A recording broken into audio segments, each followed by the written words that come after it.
Hey y'all, welcome to Andros Plays Bluegrass. The channel name this clever, you'll never guess what I do here. Yeah, that's a bad joke. Anyways, today we are looking at the fiddle tune Cold Frosty Morning.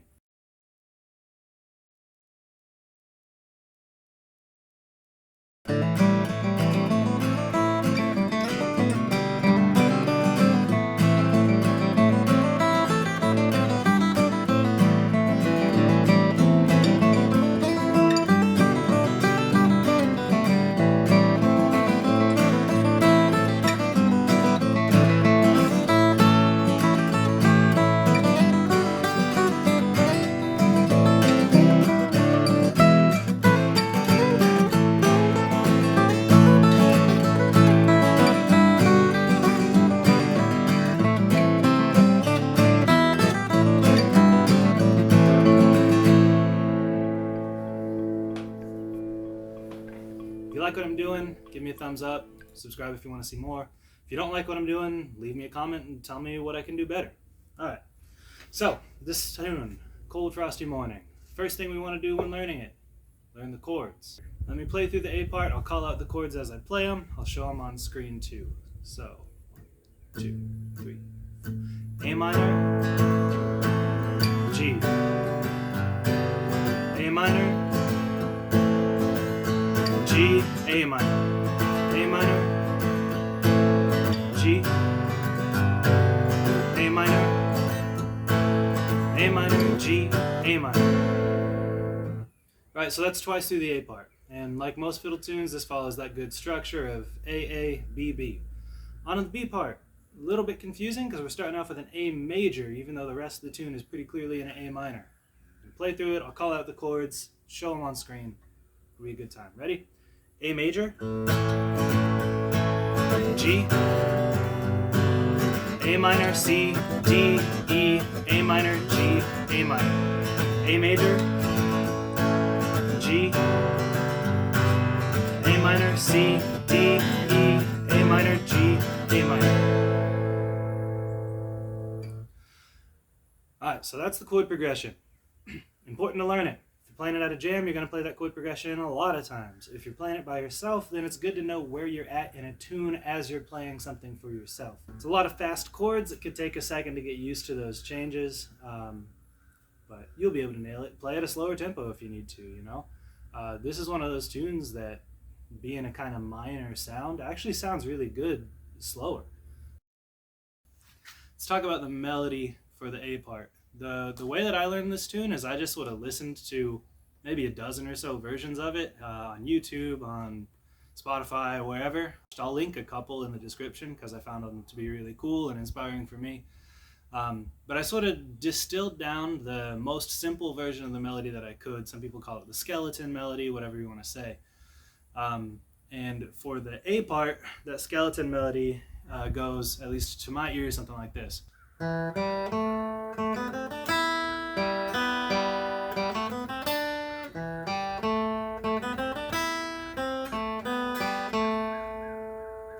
Right, so that's for the A part. And then for the B part, it's something like this.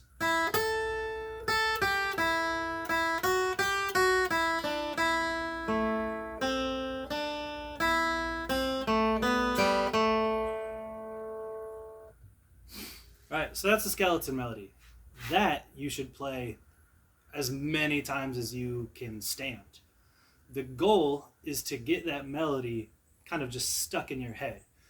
You want to get to the point where it becomes just natural for you to be able to like hum that while playing through the chords. If you haven't gotten to there yet, then you need to play it more. That's my opinion, at least. So the idea is you want to be able to say do do do do do do do do do do do do do do do do do do.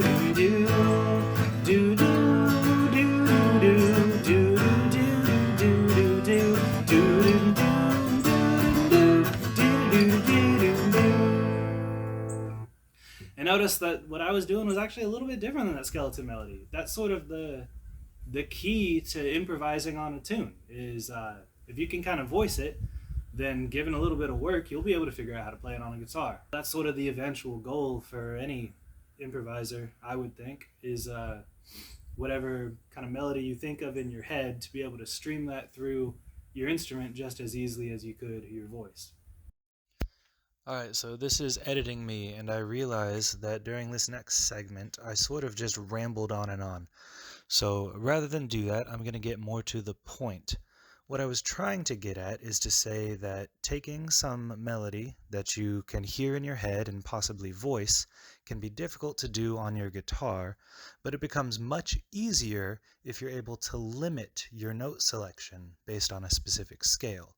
And this is where I find the most value in learning to play these scales. This is true for the pentatonic scales, and for the full A minor scale as well in this case, both of which shown on the screen. That caret indicator up above the staff, highlighted on at least one case, that's to be the accent note, so you always know where your root is. Each of these scales that I'm showing has 3 different octaves of the root note included. Now, you don't really want to play the whole scale forward and backward like that, but it's at least good to get your fingers used to the positioning of those things. And if you're totally new to improvising on these tunes, you really have no idea, then Lessons with Marcel has a really good video on that sort of thing. I think he's focused on like the key of G for that example. But the same thing applies here. If you can just spend some time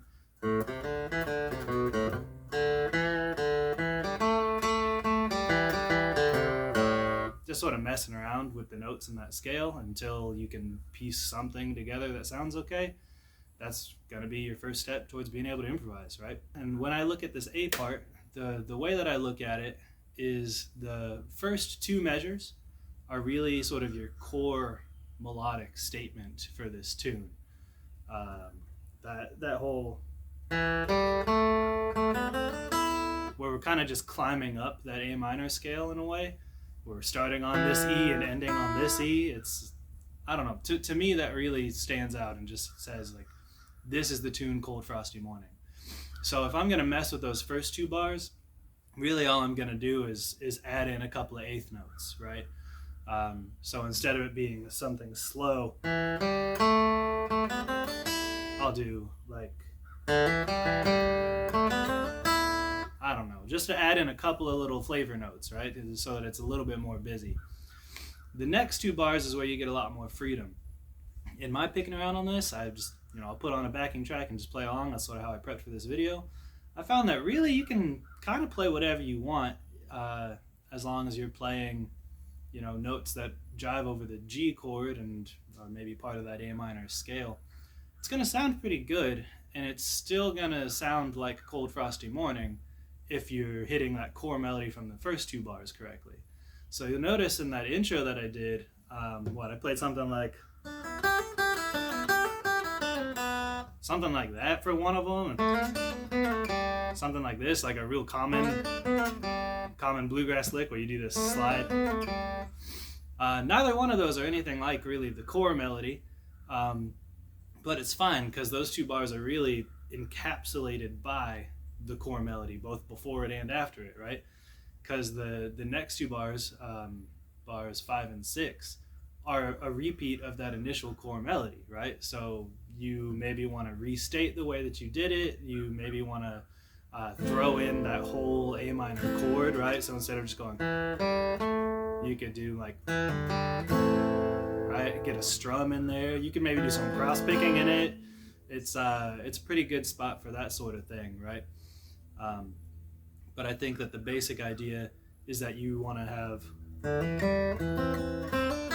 right? You want to start low and end high, and I think it'll kind of sound all right. And then, like most fiddle tunes, the last 2 bars is a tag, and you can sort of tag this thing with whatever you want. If you don't have a bunch of tags in your pocket for the key of A minor, which I don't. If it were G or C or D, I got a bunch I can pull from. But for A minor, not really. So just get creative with the scale and follow that basic rule. If you haven't done this before, basically when you're setting up a tag, you want it to be something that's 1 and 2 and 3 and 4 and 1 and 2 and note, root note. So Let me see if I can make that make sense, right? 1 and 2 and 3 and 4 and 1 and 2 and root. 1 and 2 and 3 and 4 and 1 and 2 and root.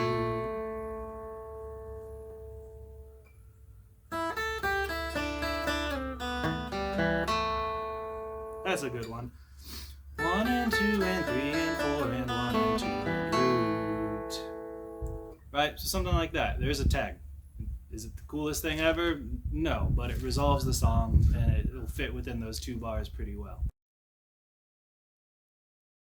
Those first 2 bars of A major, just avoid C sharp, play something that's out of the, A pentatonic, A minor scale, anything like that. What are the things that I did in that other one? I did just kind of sitting on E, A, and G, because those are all really safe notes, right? You can throw in that B too, right? Because the second doesn't change between the major or the minor. Right. Those are both really safe things to do. Just try to not acknowledge the third whatsoever. Keep the key nebulous. And then at the end, when we resolve, we'll have that A minor chord again, and that's when you can play C or something to illustrate that we're back to A minor sort of in the normal way. So those are the first 2 bars. The next 2 bars are a G chord, right? And the core melody is sort of... And I think that sort of motif of having that F sharp, G, F sharp thing, I like that motif. I'm sort of a fan of the major 7th to the root like that. A lot of times people, are using the dominant 7, right? Like think about, Tony Rice all the time using this F note, which is cool, right? Nothing wrong with that. But I like the major 7th too. So what would you do to improvise over that? Maybe just add in some more notes, right? Because it's all just quarter notes, right? So some of these little triplets, with pull-offs, those are cool. I don't know. It's a G chord. There's a ton of things that you can do over a G chord and it'll be all right. The next part of this tune, the next sort of progression of it, is that climb up. So we go from A, C, D, E, and then we have that resolution tag. But that climb up of A minor, C, D, E, I think it's good to acknowledge each of those chords and sort of climb up yourself. So I said in the bass melody to just have, the A, C, D, E, but you can also sort of piece together some sort of pattern, right? So I think in the intro bit, I played something where it's like third, root, third, right? I guess for that D, I'm just playing the root in 2 octaves, but... And then you end on that E note. You can kind of piece anything together, right? Maybe you want to do like a 1, 2, 3 open A string in between each time, and just do that for each of the chords. That could be maybe a cool pattern, right?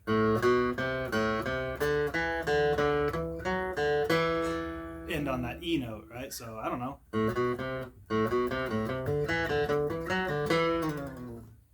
Maybe that could be a cool thing to do. I don't know. Improvise, do whatever you want, but I think it's important to acknowledge each of those chords as they pass in some sort of climb up, right?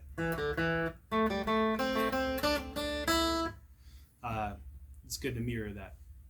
And then the last 2 bars are just some sort of tag. Tag it however you want. I think the last tag that I did on this had 1 note that was out of the pentatonic, which is this F note. But F is in your overall A minor, so it's fine. Step out of the pentatonic for a minute, add some of those flavor notes in. Well, all right. That's what I got for this tune. I hope you enjoyed it. Hopefully I'll be making more of these videos. If you have requests for specific tunes, drop them in the comments. Do all those normal YouTube things of giving me a thumbs up, subscribe if you want to see more of this type of stuff. Yeah, if you are also learning this tune and you've put together a cool arrangement, I would love to hear it. So pick up a phone, film a video, Upload it as a YouTube short, link it to me. Upload it onto TikTok, link it to me. Do whatever. I'd love to hear what other people are come up with, especially if you're doing it based off of the things that I say. All right, till next time.